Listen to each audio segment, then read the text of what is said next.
Taking a cold shower. It's an unpopular strategy, but highly effective. Boosts your noradrenaline levels by nearly 300%. That is the neurochemical responsible for focus, alertness, and emotional balance. You effectively triple your baseline before you've eaten breakfast. Plus, it conditions your stress tolerance. Your mind realizes that physical discomfort doesn't dictate a panic. That mental resilience doesn't stay in the shower. It carries over into the rest of your daily life. Just finish your regular shower with 30 seconds of cold water. You'll despise it every time. Do it anyway. Morning light. Your internal biological clock dictates your day, and it's calibrated by natural sunlight entering your eyes shortly after you wake up. This early exposure initiates a healthy cortisol spike, determining your energy and mood trajectory for the entire day. It also sets you up to easily fall asleep later that night. 2 issues solved for free. Here's what most individuals do instead. They wake up, reach for their smartphones, and stare at indoor screens while their minds wait for a morning signal that never arrives. Then they wonder why they feel groggy until lunchtime. Step outside for 10 minutes. It's that simple. Deep work first. Your prefrontal cortex is operating at peak capacity during the first 2 hours of your day. This prime window shouldn't be wasted on emails or trivial chores. Sadly, most people squander this cognitive peak on answering messages and dealing with other people's emergencies that could easily wait. By the time they tackle crucial projects, their mental energy is drained. Prioritizing deep work means placing your most challenging, high-value task right at the start of your day. Focus on what is most critical, not just what seems most urgent. They are rarely the same thing. No. Phone first. Hour. As soon as you grab your smartphone upon waking, you surrender your mind's initial focus to whoever posted content the night before. You become purely reactive. Your thoughts are dictated by external agendas.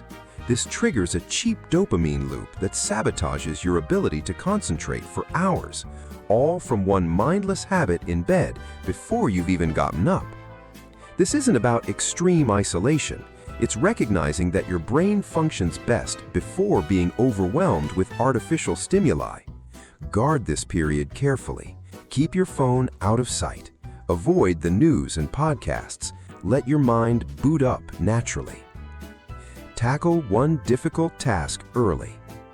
Whenever you conquer a tough challenge, your brain delivers a dopamine hit. Eventually, it learns to link hard work with pleasure, creating intrinsic motivation. This isn't some genetic gift.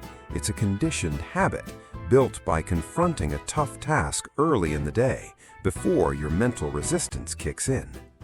A common mistake is starting with simple chores to build momentum, only to face the hard project when your mental fortitude is drained. By then, your brain will make excuses to delay it until tomorrow. Do the tough stuff first, before your brain tries to negotiate. 90-minute focus sprint. Human attention doesn't operate endlessly on a flat trajectory. It functions in waves. Typically 90 minutes of peak focus, followed by a natural decline where rest is needed. This is known as the Ultradian rhythm, governing our waking hours just like sleep.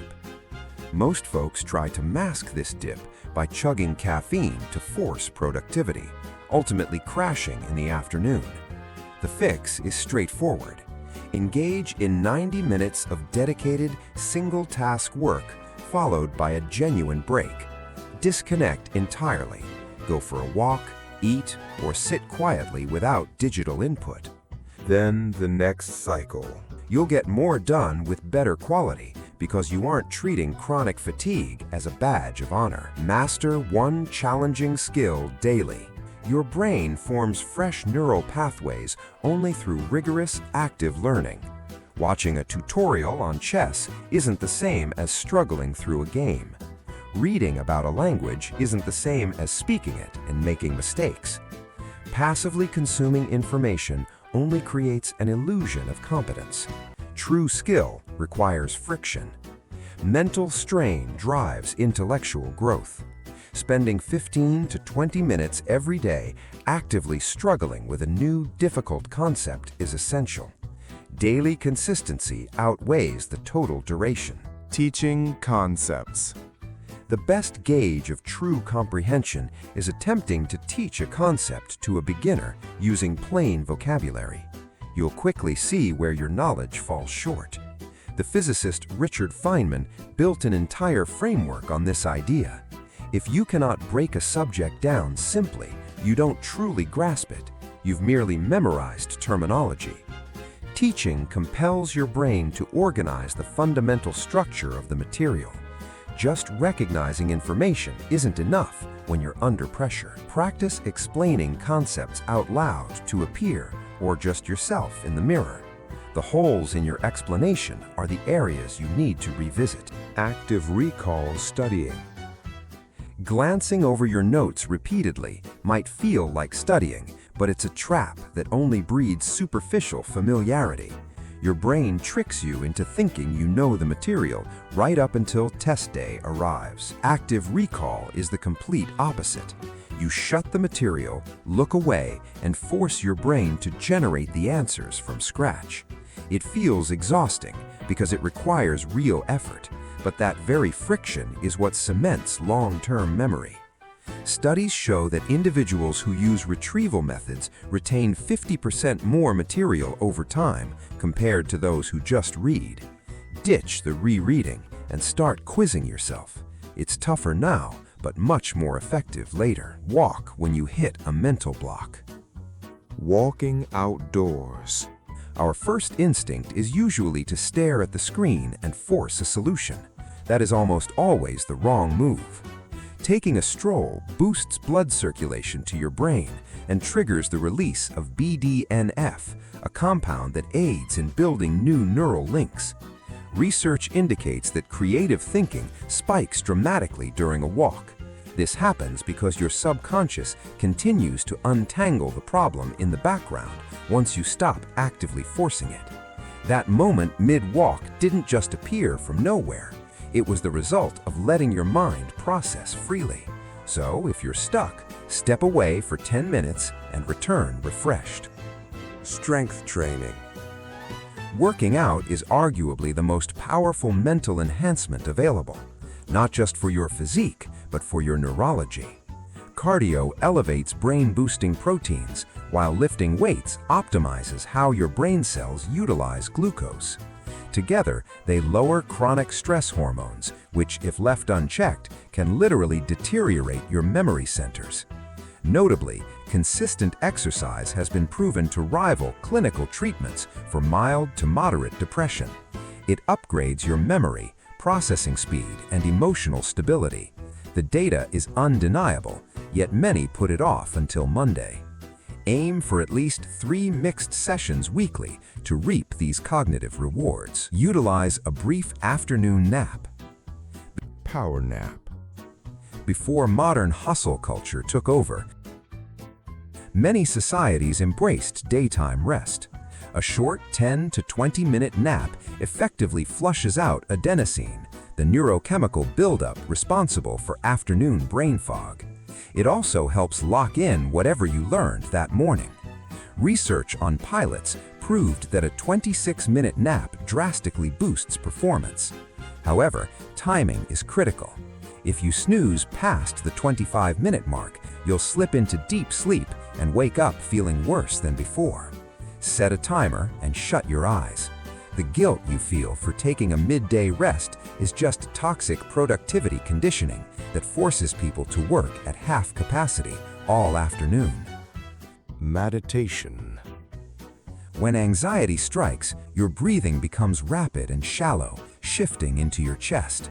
This pattern alerts your nervous system to danger, creating a vicious cycle of escalating stress and worsening breath control. You can manually override this loop using the physiological sigh. Take 2 sharp breaths in through your nose, followed by 1 extended exhale out your mouth. The double inhale fully expands your lungs, while the slow exhale triggers your parasympathetic nervous system, effectively slamming the brakes on your panic. Your heart rate drops within seconds. You don't need a long break. Just one properly executed breath cycle can short-circuit stress in real time. Conduct a nightly mental review. Your brain organizes and stores memories while you sleep. What you focus on right before bed heavily dictates what your mind decides to prioritize and what gets discarded. Spending 3 to 5 minutes mentally summarizing your day essentially tags that data as important for your brain's overnight filing system. If you skip this, valuable insights are easily forgotten by dawn. Furthermore, this practice serves as a mental cool-down, pulling your focus away from glaring screens and signaling to your body that it's time to rest. You don't even need a diary. Just briefly reflect on your day before closing your eyes. Healthy sleep. Every other strategy mentioned relies on this foundational habit. It's not just about getting enough hours of rest, but hitting the pillow at the exact same time. Your internal clock and hormonal balances are anchored to a steady waking hour. If you alter that routine by sleeping in on weekends, you induce a state of social jet lag, suffering the same cognitive and mood impairments as traveling across time zones. Many people get plenty of sleep, but in chaotic intervals, then blame their focus issues on everything else. Select a specific time to wake up and stick to it 7 days a week. It might sound boring, but it's the most powerful adjustment you can make.